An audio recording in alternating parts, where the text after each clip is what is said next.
the best one. The classic series, at least.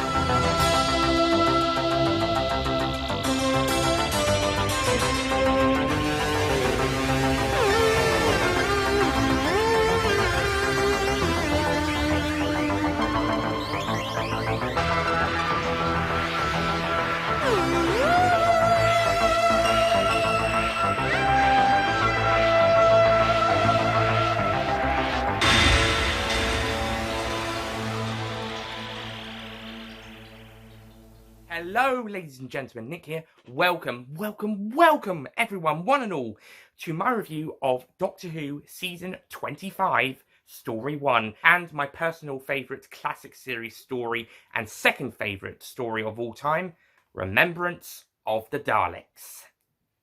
Or as I call it, Remembrance of the fucking awesome Daleks. This is an outstanding story. The plot is outstanding. It basically sees the Doctor has returned to Earth, 1963, where he left in an earthly child, give or take a month. And he's got Ace with him. She's now much better than she was in Dragonfire. Way better, I should say. Although I did like her a bit more on the rewatch of Dragonfire. But I still didn't like her as much as I did in stories post-Dragonfire. In every other single story, on-screen, audio book. I haven't read books with her, but I love Ace as she is post-Dragonfire. And Remembrance of the Daleks shows that pretty much immediately. And yeah, she's amazing. She beats up a Dalek. She's so cool. And she doesn't get screaming, get into trouble in any of that stuff. She's such a great character. And Ace is amazing. It was just Dragonfire I wasn't so keen. It was just Dragonfire where I wasn't so keen on her, but everything else, she's outstanding. And Remembrance of the Daleks kickstart that spectacularly. So the Doctor and Ace are here to recover the Hand of Omega, and the Doctor's got this plan to deliver it to the Daleks so he can basically get rid of them once and for all. So he thinks. However, he does not expect two factions of Daleks. That's right, two factions of Daleks fighting in a civil war, and they're trying to get the Hand of Omega as a weapon against the other, possibly. You've got the Renegade Daleks, which are your typical metal grey Daleks, although they seem to have a bit of a lighter grey paintwork this time. Not as much as in Death of the Daleks. They were a bit more lighter there. This one's kind of a middle ground between the usual 70s, 80s gunmetal grey Daleks and the grey Dalek, the lighter grey Daleks from Destiny. This one's a bit kind of in the middle, and it's honestly their best looking. And you've also got the gold and white, golden, and you've also got the gold and cream Imperial Daleks, which look amazing. The suckers they've got these little gaps on the sides of the suckers, and they've got a bit more hexagonal shaped instead of circles or peaky rectangles in places, and they just look. They're basically the Necros Daleks, but with an addition, with a nice new paint job. The black stuff is now replaced by gold, and the white is being made more creamy. And it looks. They look beautiful. They look absolutely beautiful. And the Renegade Daleks also look really cool. They're the best grey versions of the 60s, 70s, 80s Daleks. So the Renegades are the best of the 70s, 80s grey ones. And the Imperials are basically the Necros Daleks from Revelation of the Daleks, but with a nice new paintwork and made to be even more beautiful. Oh, they're so amazing. Oh, okay. The circle I was talking about with replaced by the hexagon is the bit in the middle. So good. And you've also got possibly my favourite classic Supreme Dalek. The lovely. It's black, but it's given a kind of more of a shiny black Dalek. And it's got lots of silver on as well, so it's a lovely black and silver Dalek. I think they've been black. The Supreme Daleks beforehand have been black. When Resurrection of the Daleks, you had the black and white one, and in Chase, the Chase and Daleks Master Plan and Mission to the Unknown, you had a black with a bit of white and a bit of blue. Might have been silver actually instead of white, white or silver, and a bit of blue. And of course, there's the Supreme Council Dalek, which is the black or green, very dark green, and gold Dalek with the jam jars for lights. But despite him possibly being the most iconic classic series Supreme Dalek, my personal favourite is the Renegade one from this story. He's just so beautiful. Look at him. He's so beautiful. Oh, and of course we've got the Special Weapons Dalek. Oh, he's amazing. The only Dalek design that I don't consider to be a very strong one is the Emperor one, where it's just a small casing with a big giant head and a kind of a hole in the middle for a light and an eye, and these two smaller lights. I kind of prefer the Emperor from Evil the Daleks, in where he's kind of connected to the room, and he's kind of this big overall watcher one. Or the giant Emperor from Parting of the Ways, which will be 2 Dalek stories time, technically, official Dalek stories.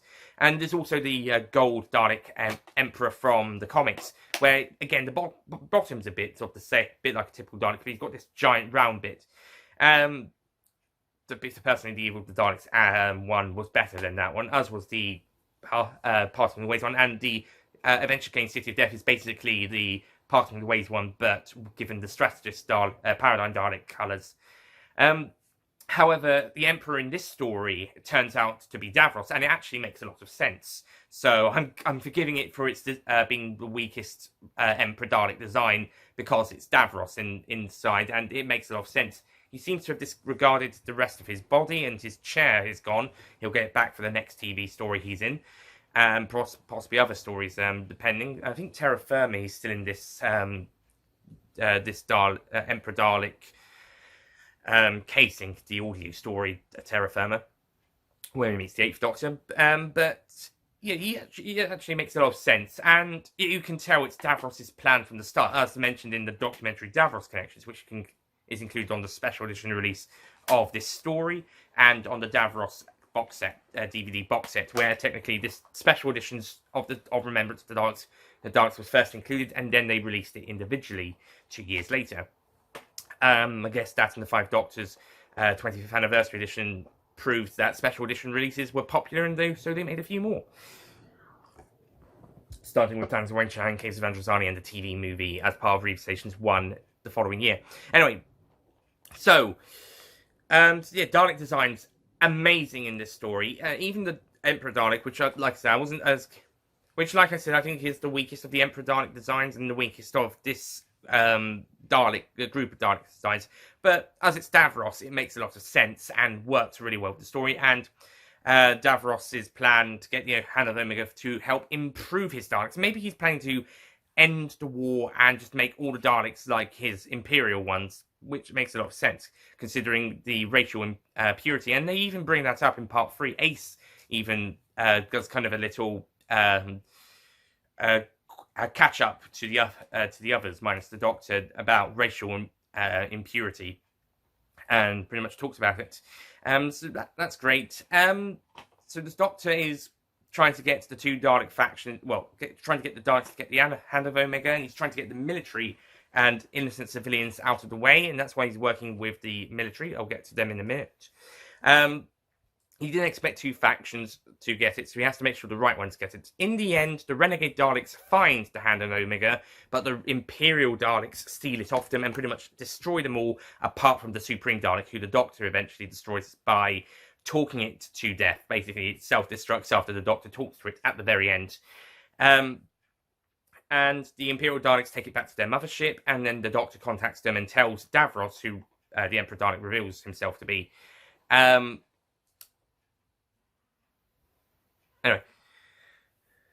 And he uses the Hand of Omega to turn Scaro's son into... I'm not sure what he hopes to use it for. Apart from use it for time travel, he also hopes to... both groups hope to use it for time travel as well as a weapon. But Davros accidentally turns... Well, the Hand of Omega has been set to turn Scaro's son into a supernova by the Doctor, and it returns to the mothership, destroying the Imperial Daleks, apart from Davros, who escapes. This is possibly the most notable escape of Davros, as he uses a escape pod, which potentially means that if the classic series had not been cancelled the following year, or the year after the season 26 came out, technically. So after the next season, then we could have had a Dalek story with the 8th Doctor, whoever that would have been, not Paul McGann. Well, he could have been the 9th. But yeah, we could have had an 8th Doctor Dalek story in the early 90s, 1991 or 92 in season 28 or season 29. Would definitely be a very good idea to have one in season 30 in 93. That could have been a story where it dealt with the consequences of this one. That would have been a good one. Terra Firma, the audio, certainly does do that. But yeah, that's great. As for the military angle, well, the Doctor is interacting with some really great characters in this story. You've got Group Captain Gilmore, played by Simon Williams. He's really fun. He's entertaining. He's basically the 60s version of the Brigadier. Yes, the Brigadier did appear in some 60s stories, but this is set before Web of Fear, so he's basically the pre-unit Brigadier. he's really fun, really great, and he has a chunky gun. That's brought up at one point in Part 3. It's very funny. And in a blooper of a line in Part 1, a blooper done by Sylvester McCoy is about Simon Williams, the actor, being a chunky lover. The character, actually, yeah. That was a great blooper. But yeah, Simon Williams, outstanding job as Group Captain Gilmore. Pamela Salem makes her third appearance in Doctor Who, following a voice, being one of the voices of Zoannan, I believe, one of the voices in The Face of Evil. And the following story, the Robots of Death, she played Twos, I believe. She was a main supporting character there, and she got out alive in that story. And she makes a bit more of a prominent appearance as a side character, Dr. Rachel Jensen, in this story. And again, outstanding. She's absolutely outstanding. You also have Karen Geldhall as Alison Williams, who doesn't have a huge amount to do, but she's not one of the stereotypical screamy, crying female characters you might expect from typical classic series stories, especially a Terry Nation story, Terry Nation Dalek story. No, Alison Williams, played by Karen Geldhall, is, which I think I've already gone through, is another great character. She's really great, and she even kills a Dalek with Ace's baseball bat when it tries to strangle the Doctor at one point. That is really great.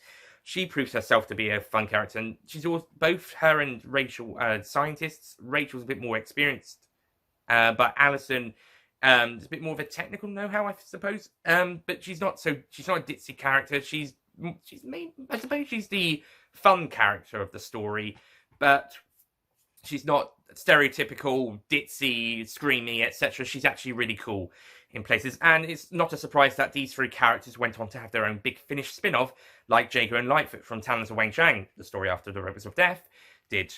And they've had a very successful series, Countermeasures, with an additional main character in the form of Sir Toby. Hang on, I've got my Legacy of Time box set over here.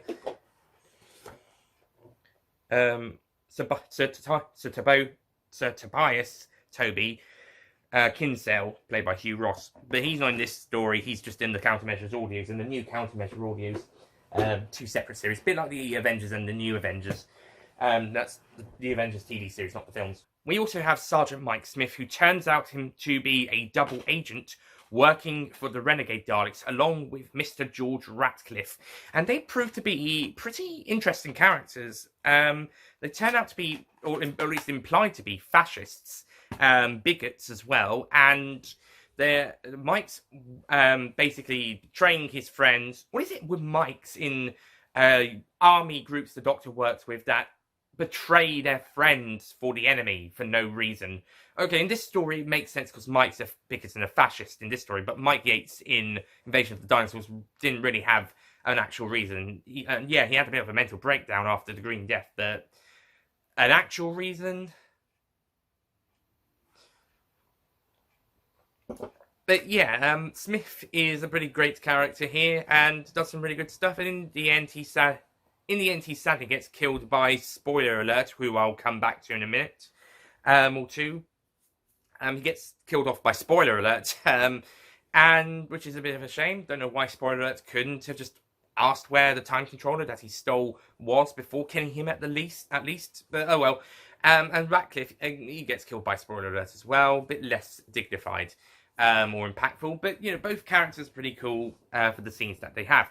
spoiler alert, is the little girl who hangs around this story. Now, unlike the little girl from Dragonfire, who was basically just there for additional scenes so that they can fill up the running time, and basically did fuck all in those scenes, in this story we have a more a teenage girl here, and it turns out that the Renegade Daleks have captured her, and they've placed her into this Dalek battle computer, and now under Dalek influence and or control, she's now the battle computer, and she pops around watching people do stuff, watching some of our characters, and popping around watching for a little bit, and also helping the Daleks out. And she has the time controller as well, which the Daleks need to get back to their own time, the Renegade Daleks, that is.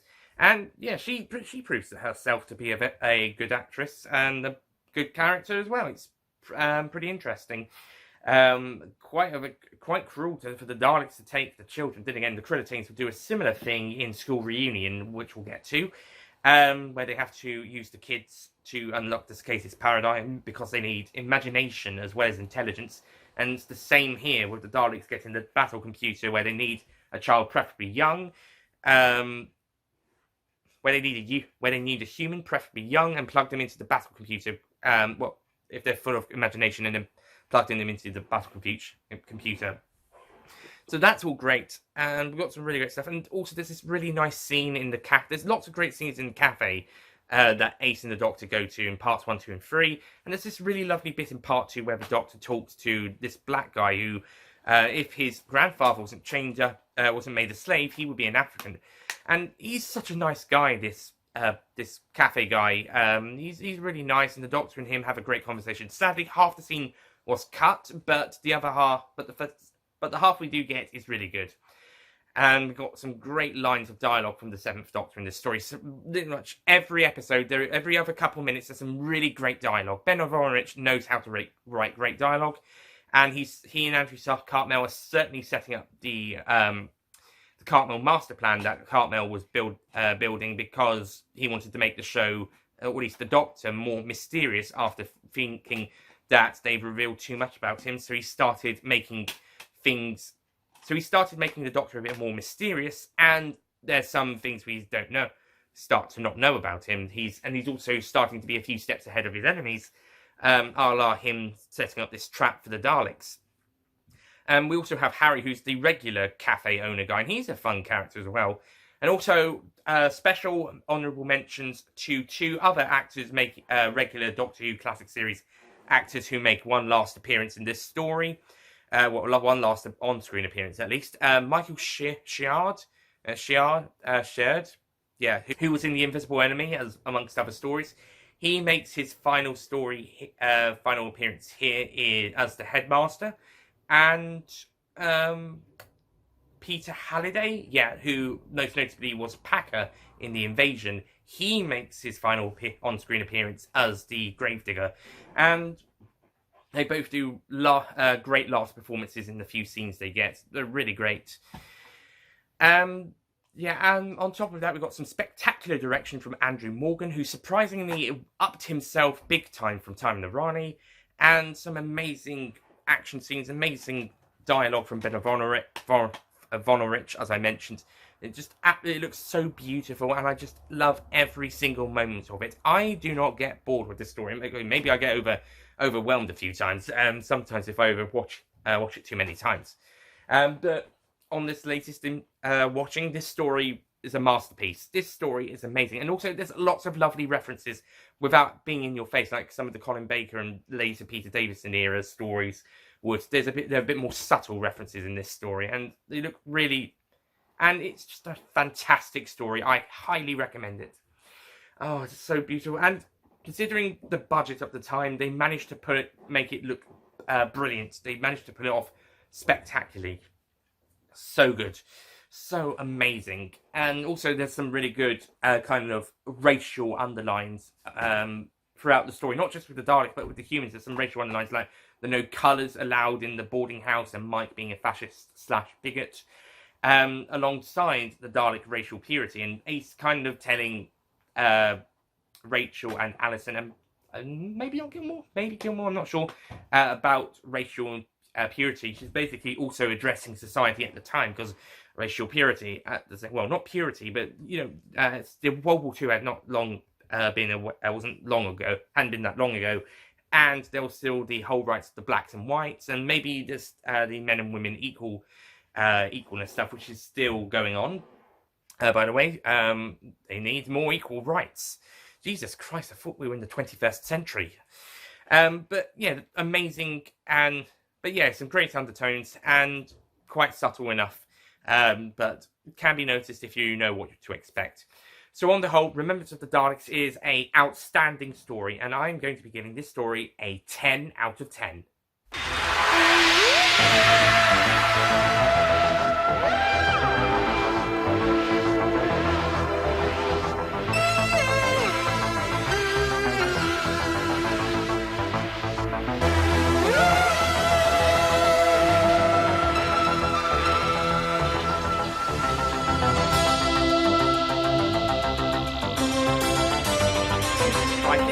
I would give it a 12 out of 10. 10 out of 10 would be the best stuff, 11 out of 10 would be the best of the best, and 12 out of 10 would be the best of the best of the best.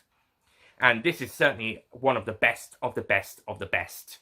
But maybe it should be a 13 out of 10, the best of the best of the best of the best. But yeah, outstanding, and this is why it's my second favourite story of all time, and my personal favourite classic series story. Oh, I love this story. So you can probably tell what's going to be not only my favourite Season 25 story, but my favourite Sylvester McCoy story, and my favourite 1980 story. Amazing. Oh, the show can't get any better than this. So yeah, Remembrance of the Daleks, the best of the best of the best of the classic series, and one of the best of the best of the best of the show in general. Next time, we'll be taking a look at the Happiness Patrol, which, to me, is underrated. I think this is a very good story, and you know what? Season 25, despite not being as good as Remembrance of the Daleks, again, obviously, it still continues to be brilliant. It still continues to be a great season, and Happiness Patrol pretty much proves that. So next time, the underrated gem that is the Happiness Patrol, and I'll see you guys next time. Goodbye.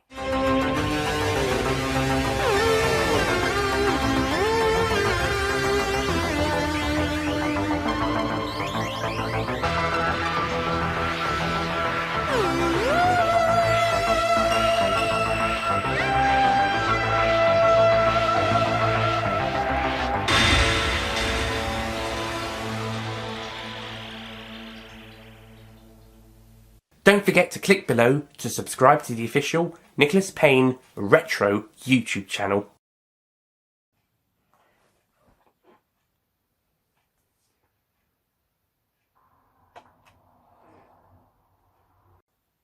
Hello ladies and gentlemen, Nick here, and welcome, I don't know if that's positioned properly, anyway, today I shall be lining up the audio, hopefully. Okay, so today I'll be taking a look at my personal favourite classic Doctor Who story, and my second favourite Doctor Who story of all time, Remembrance of the Daleks. But thankfully she has improved, because that was one of... But I was still not quite as in... But I still didn't quite like... well, I haven't read the book, but... Well, every appearance after Dragonfire, that I always preferred her. But I always... And the Emperor, okay, it's the weakest... the only Dalek design that I'm not... Which will be the Dalek story after the next Dalek story. The second...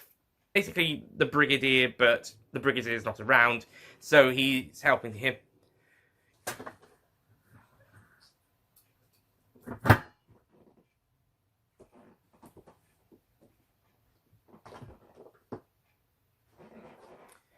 We also have Sergeant Mike. What is it with Mikes and who sergeants or just did bullshit and basically did fuck all? Fuck me. And basically, it turns out that she who was in The Invisible Enemy, amongst other stories. He makes yeah, can't remember any of it. 12 out of 10 is basically the best of the best, and well, 11 out of 10 is the best of the best, and 12 out of 10 is the best of the best of the best. So 11 out of 10 for me would be 10 out of 10 would be the best of the best. No. Well, it does try. Just having to redo the Remembrance of the Daleks review opening. Hello, ladies and gentlemen, Nick here, and welcome, one and all, to my review of Doctor Who Season 2. Idiot! And my personal favourite story of not just the classic series overall, but is my